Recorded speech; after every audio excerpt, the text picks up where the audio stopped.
Hi everyone, welcome back to my YouTube channel Rekha Prakash ಮನೆ ಊಟ. ಇವತ್ತಿನ ಈ ವಿಡಿಯೋದಲ್ಲಿ homemade biryani masala powder ಮಾಡಿ ಸ್ಟೋರ್ ಮಾಡ್ಕೊಳ್ಳೋದು ಹೇಗೆ ಅಂತ ತೋರಿಸ್ಕೊಡ್ತೀನಿ. ಅಫ್ಕೋರ್ಸ್ ಇದು ಮೋಸ್ಟ್ ರಿಕ್ವೆಸ್ಟೆಡ್ ವಿಡಿಯೋ ಅಂತಲೇ ಹೇಳ್ಬೋದು. ತುಂಬ ಜನ ನನಗೆ ಕೇಳಿದರು ಲೈಕ್ ಯಾವ ಥರ ನಾವು ಸ್ಟೋರ್ ಮಾಡ್ಕೋಬೋದು ಬಿರಿಯಾನಿ ಮಸಾಲ ಮನೇಲೇ ಮಾಡಿ ಸುಮಾರು ದಿವಸ ಸ್ಟೋರ್ ಮಾಡ್ಕೊಳ್ಳೋಕ್ಕೆ ಹೇಳ್ಕೊಡಿ ಅಂತ. ಸೊ ಹಾಗಾಗಿ ಈ ವಿಡಿಯೋ ಮಾಡ್ತಾಯಿದ್ದೀನಿ.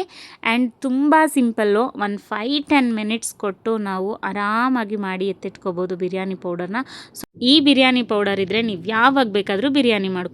ಬನ್ನಿ ಹಾಗಿದ್ರೆ ಮನೆಯಲ್ಲೇ ಬಿರಿಯಾನಿ ಮಸಾಲ ಪೌಡರ್ ಹೇಗೆ ಮಾಡ್ಕೊಳ್ಳೋದು ಮತ್ತು ಏನೇನು ಇಂಗ್ರೀಡಿಯೆಂಟ್ಸ್ ಬೇಕು ಅಂತ ಡೀಟೇಲ್ಡಾಗಿ ನೋಡೋಣ. ಮೊದಲಿಗೆ ನಾನಿಲ್ಲಿ ಎಲ್ಲ ಇಂಗ್ರೀಡಿಯೆಂಟ್ಸ್ನು ಡಿಸ್ಪ್ಲೇ ಮಾಡ್ತಾ ಇದ್ದೀನಿ, ಒಂದೊಂದೇ ತೋರಿಸ್ತಾ ಹೋಗ್ತೀನಿ, ನೀಟಾಗಿ ನೋಡ್ಕೊಳ್ಳಿ. 3/4 ಬೌಲ್ ಧನಿಯಾ ಕಾಳು, 3/4 ಬೌಲ್ ಸೋಂಪು ಕಾಳು, ಅರ್ಧ ಬೌಲ್ ಜೀರಿಗೆ, ಜೊತೆಗೆ ಖಾರಕ್ಕೆ ತಕ್ಕಷ್ಟು ನಿಮಗೆ ಖಾರದ ಮೆಣಸಿನ್ಕಾಯಿ, ಕಲರ್ಗೆ ಬ್ಯಾಡಗಿ ಮೆಣಸಿನ್ಕಾಯಿ, ಒಂದು 4 ಬೇ ಲೀಫು, ಮತ್ತು ಸ್ಪೈಸಸ್ ಬಂದುಬಿಟ್ಟು 2 ಟೇಬಲ್ ಸ್ಪೂನಷ್ಟು ಮೆಣಸು, 1 ಟೇಬಲ್ ಸ್ಪೂನಷ್ಟು ಲವಂಗ, 1 ಟೇಬಲ್ ಸ್ಪೂನಷ್ಟು ಚಕ್ಕೆ, ಒಂದು 5 ದೊಡ್ಡ ಏಲಕ್ಕಿ, ಒಂದು 10 ಏಲಕ್ಕಿ, 5-6 ಅನಾನಸು, 5-6 ಜಾಪತ್ರೆ, 1 ಜಾಕಾಯಿ, ಅದನ್ನು ನಟ್ಮೆಗ್ ಅಂತಲೂ ಕರೀತಾರೆ, ಜೊತೆಗೆ ಸ್ವಲ್ಪ ಕಲ್ಲುವು. ಇಷ್ಟು ಬೇಕಾಗಿರುವಂಥ ಇಂಗ್ರೀಡಿಯೆಂಟ್ಸ್. ಇದರಲ್ಲಿ ಯಾವುದನ್ನು ಮಿಸ್ ಮಾಡಬೇಡಿ ಬಿರಿಯಾನಿ ಪೌಡರ್ ಮಾಡಿ ಇಟ್ಕೊಳ್ಬೇಕಾದ್ರೆ. ಇವಾಗ ಪೌಡರ್ ಹೇಗೆ ಮಾಡೋದು ನೋಡ್ಕೊಳ್ಳೋಣ. ಮೊದಲಿಗೆ ನಾನಿಲ್ಲಿ ಒಂದು ಫ್ರೈಯಿಂಗ್ ಪ್ಯಾನ್ನ ತೊಗೊಂಡಿದ್ದೀನಿ. ಫ್ರೈಯಿಂಗ್ ಪ್ಯಾನ್ ಬಿಸಿ ಆದ ನಂತರ ಮೊದಲಿಗೆ ನಾವು ಮೆಣಸಿನ್ಕಾಯಿನ ಡ್ರೈ ರೋಸ್ಟ್ ಮಾಡಿ ಸಪ್ರೇಟಾಗಿ ತೆಗೆದಿಟ್ಕೊಂಡ್ಬಿಡ್ಬೇಕು. ಆ್ಯಂಡ್ ನಿಮ್ಗೆ ಇನ್ ಕೇಸ್ ಏನಾದರೂ ಮೆಣಸಿನ್ಕಾಯಿನ ಇಲ್ಲಿ ಬಳಸೋಕ್ಕೆ ಇಷ್ಟ ಇಲ್ಲ ಅಂತಂದರೆ ಬಿರಿಯಾನಿ ಪೌಡರ್ ಜೊತೆಗೆ ಮೆಣಸಿನ್ಕಾಯಿ ಪುಡಿನ ಡೈರೆಕ್ಟಾಗೆ ಯೂಸ್ ಮಾಡ್ಬೋದು. ಬಟ್ ನಾನು ಎಲ್ಲ ಆಲ್ ಇನ್ ಒನ್ ಪೌಡರ್ ಥರ ಮಾಡಿಟ್ಕೊಂಡ್ಬಿಡ್ತೀನಿ. ಅದಕ್ಕೋಸ್ಕರ ಮೆಣಸಿನ್ಕಾಯಿನೂ ನಾನು ಬಿರಿಯಾನಿ ಪೌಡರಲ್ಲಿ ನನಗೆ ಖಾರಕ್ಕೆ ತಕ್ಕಷ್ಟು ಸೇರಿಸಿ ಎತ್ತಿಟ್ಕೋತೀನಿ. ಮೊದಲಿಗೆ ಇವಾಗ ಫ್ರೈ ಮಾಡ್ಕೊಳ್ಳೋಣ, ಅಂದರೆ ಡ್ರೈ ರೋಸ್ಟ್ ಮಾಡ್ಕೊಳ್ಳೋಣ. ಮೆಣಸಿನ್ಕಾಯಿನ ಸಪ್ರೇಟಾಗಿ ತೆಗೆದಿಟ್ಕೊಂಡ್ಬಿಡ್ಬೇಕು. ಲಾಸ್ಟಲ್ಲಿ ಗ್ರೈಂಡ್ ಮಾಡಬೇಕಾದ್ರೆ ಆ್ಯಡ್ ಮಾಡಬೇಕಾಗುತ್ತೆ ಇದನ್ನು. ಯಾಕಂದರೆ ಎಲ್ಲ ಇಂಗ್ರೀಡಿಯೆಂಟ್ಸ್ ಜೊತೆಗೆ ಫ್ರೈ ಮಾಡ್ತಾಯಿದ್ರೆ ಮೆಣಸಿನ್ಕಾಯಿ ಸೀದೋಗೋ ಚಾನ್ಸಸ್ ಇರುತ್ತೆ. ಅದಕ್ಕೋಸ್ಕರ ಇದನ್ನು ಫಸ್ಟು ಫ್ರೈ ಮಾಡಿ ಡ್ರೈ ರೋಸ್ಟ್ ಮಾಡಿ ಸಪ್ರೇಟಾಗಿ ಎತ್ತಿಟ್ಕೊಂಡ್ಬಿಡ್ತೀನಿ.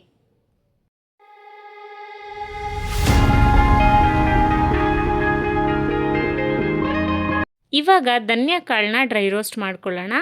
ಇನ್ಫ್ಯಾಕ್ಟ್ ನಾವು ಎಲ್ಲ ಐಟಮ್ಸ್ನು ಡ್ರೈ ರೋಸ್ಟೇ ಮಾಡಬೇಕಾಗಿರೋದು. ಆ್ಯಂಡ್ ಮೀಡಿಯಮ್ ಫ್ಲೇಮಲ್ಲಿ ಇಟ್ಕೊಂಡು ಡ್ರೈ ರೋಸ್ಟ್ ಮಾಡಬೇಕಾಗುತ್ತೆ. ಆ್ಯಂಡ್ ಇನ್ನೊಂದು ಟಿಪ್ಸ್ ಅಂತಲೇ ಅಂದ್ಕೊಳ್ಳಿ, ಯಾವಾಗಲೇ ನೀವು ನಾನ್ ಸ್ಟಿಕ್ ತವಾ ಅಥವಾ ನಾನ್ ಸ್ಟಿಕ್ ವೆಸಲ್ಸ್ನ ಯೂಸ್ ಮಾಡ್ತಾ ಇದ್ದೀರಾ ಅಂದರೆ ದಯವಿಟ್ಟು ವುಡನ್ ಸ್ಪೂನ್ಗಳನ್ನ ಯೂಸ್ ಮಾಡಿ. ಯಾಕೆ ಅಂದರೆ ನಾನ್ ಸ್ಟಿಕ್ ತವಾಗಳಿಗೆ ನಾವು ಸ್ಟೀಲ್ನ ಯೂಸ್ ಮಾಡೋ ಆಗಿಲ್ಲ, ಆ್ಯಂಡ್ ಅದು ತುಂಬ ಡೇಂಜರಸ್. ಅದಕ್ಕೋಸ್ಕರ ಒಂದು ಚಿಕ್ಕ ಚಿಕ್ಕ ಚೇಂಜಸ್ನ ನಾವು ನಮ್ಮ ಕಿಚನಲ್ಲಿ ಮಾಡಬೇಕಾಗತ್ತೆ. ಸೊ ನಾವು ಮಾಡ್ಕೊಳ್ಳೋಣ. ಇನ್ಫ್ಯಾಕ್ಟ್ ನೀವು ಎಲ್ಲರೂ ನೋಟಿಸ್ ಮಾಡಿರ್ತೀರ, ನಾನು ಯೂಸ್ ಮಾಡಲ್ಲ ನಾನ್ ಸ್ಟಿಕ್ ತವಾಗಳಿಗೆ ಸ್ಟೀಲ್ ಸ್ಪೂನ್ಗಳನ್ನ. ಇವಾಗ ಸೋಂಪು ಕಾಳನ್ನು ಹಾಕ್ಕೊಂಡು ನೀಟಾಗಿ ಫ್ರೈ ಮಾಡಿದೆ. ಅದಾದಮೇಲೆ ಜೀರಿಗೆನ ಸೇರಿಸ್ತಾ ಇದ್ದೀನಿ. ಒಂದಾದಮೇಲೆ ಒಂದು ಹಾಕ್ಕೊಂಡು ಎಲ್ಲ ಇಂಗ್ರೀಡಿಯೆಂಟ್ಸ್ನು ನೀಟಾಗಿ ಡ್ರೈ ರೋಸ್ಟ್ ಮಾಡ್ಕೋಬೇಕಾಗತ್ತೆ. ಆ್ಯಂಡ್ ಇದನ್ನು ಮೀಡಿಯಮ್ ಅಥವಾ ಸ್ಲೋ ಫ್ಲೇಮಲ್ಲಿ ಇಟ್ಬಿಟ್ಟು ಡ್ರೈ ರೋಸ್ಟ್ ಮಾಡ್ಕೊಳ್ಳೋದ್ರಿಂದ ಬಿರಿಯಾನಿ ಪೌಡರ್ ಒಳ್ಳೆ ಫ್ಲೇವರ್ನ ಕೊಡುತ್ತೆ ಆ್ಯಂಡ್ ತುಂಬ ಚೆನ್ನಾಗಿ ಘಮ ಘಮ ಅಂತಿರುತ್ತೆ.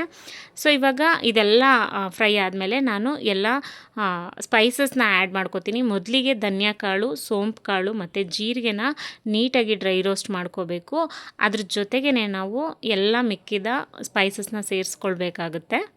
ಸೇರಿಸ್ಕೊಂಡು ನೀಟಾಗಿ ಡ್ರೈ ರೋಸ್ಟ್ ಮಾಡಬೇಕು. ಆ್ಯಂಡ್ ಅದ್ರದ್ದು ಮೈಲ್ಡ್ ಸ್ಮೆಲ್ ಬರ್ತಾ ಇರುತ್ತೆ, ತುಂಬ ಚೆನ್ನಾಗಿ ಬರುತ್ತೆ. ಆ್ಯಂಡ್ ಬಿರಿಯಾನಿ ಪೌಡರ್ ಮಾಡಬೇಕಾದ್ರೆ ಏನೋ ಒಂದು ಐಟಮ್ಸ್ ಹಾಕಿ ಮಾಡ್ಕೊಳ್ಳೋದಲ್ಲ, ಎಲ್ಲ ಇಂಗ್ರೀಡಿಯೆಂಟ್ಸ್ನು ಪರ್ಫೆಕ್ಟಾಗಿ ಹಾಕ್ಕೊಂಡು ಮಾಡ್ಕೋಬೇಕಾಗುತ್ತೆ. ಎಸ್ಪೆಷಲಿ ಜಾಪತ್ರೆ, ಜಾಕಾಯಿ ಮತ್ತು ಕಲ್ಲುವ ಮತ್ತು ದಪ್ಪ ಏಲಕ್ಕಿ ಇದೆಲ್ಲ ಮಿಸ್ ಮಾಡಲೇಬಾರ್ದು ಬಿರಿಯಾನಿ ಪೌಡರ್ನ ಮಾಡಬೇಕಾದ್ರೆ. ಯಾಕಂದರೆ ಅದೇ ಮೇಯ್ನ್ ಇಂಗ್ರೀಡಿಯೆಂಟ್ಸು. ಎಲ್ಲ ಥರದ ಸ್ಪೈಸಸ್ನು ಹಾಕೋಬೇಕು ಮಿಸ್ ಮಾಡ್ದಲೆ. ಆ್ಯಂಡ್ ಅದನ್ನು ಚೆನ್ನಾಗಿ ಹುರ್ಕೋಬೇಕು. ಅದೇ ಮೇಯ್ನ್ ಟಾಸ್ಕ್ ಇದರಲ್ಲಿ. ನೀವೆಷ್ಟು ಹುರ್ಕೋಬೇಕು ಅಂತ ಕನ್ಫ್ಯೂಷನ್ ಇದ್ದರೆ ಹೇಳ್ತೀನಿ. ಲೈಟಾಗಿ ಧನಿಯಾ ಕಾಳು, ಸೋಂಪು ಕಾಳೆಲ್ಲ ಲೈಟಾಗಿ ಕಲರ್ ಚೇಂಜ್ ಆಗ್ತಾ ಬರುತ್ತೆ. ಇದರಲ್ಲೇನು ಕಂಪ್ಲೀಟಾಗಿ ಕಲರ್ ಚೇಂಜ್ ಆಗೋಲ್ಲ. ಸೊ ಲೈಟಾಗಿ ಚೇಂಜ್ ಆಗಿ ಒಂದು ಮೈಲ್ಡ್ ಸ್ಮೆಲ್ ಘಮ್ ಅಂತ ಬರ್ತಿರುತ್ತೆ, ಅಲ್ಲಿವರೆಗೂ ಹುರ್ಕೊಂಡ್ರೆ ಸಾಕು. ಇವಾಗ ಎಲ್ಲ ಇಂಗ್ರೀಡಿಯೆಂಟ್ಸ್ ಕಂಪ್ಲೀಟಾಗಿ ಫ್ರೈ ಆಗಿದೆ. ಇವಾಗ ಸ್ಟವ್ನ ಆಫ್ ಮಾಡ್ಕೊಂಬಿಟ್ಟೆ. ಆಫ್ ಮಾಡ್ಕೊಂಡಾದಮೇಲೆ ತೊಗೊಂಡಂಥ ಬೇ ಲೀಫ್ನ ಹಾಕ್ಬಿಟ್ಟು ನೀಟಾಗಿ ಈ ಥರ ಮಿಕ್ಸ್ ಕೊಟ್ಬಿಟ್ಟು ಕಂಪ್ಲೀಟಾಗಿ ತಣ್ಣಗಾಗೋಕ್ಕೆ ಬಿಡಬೇಕು.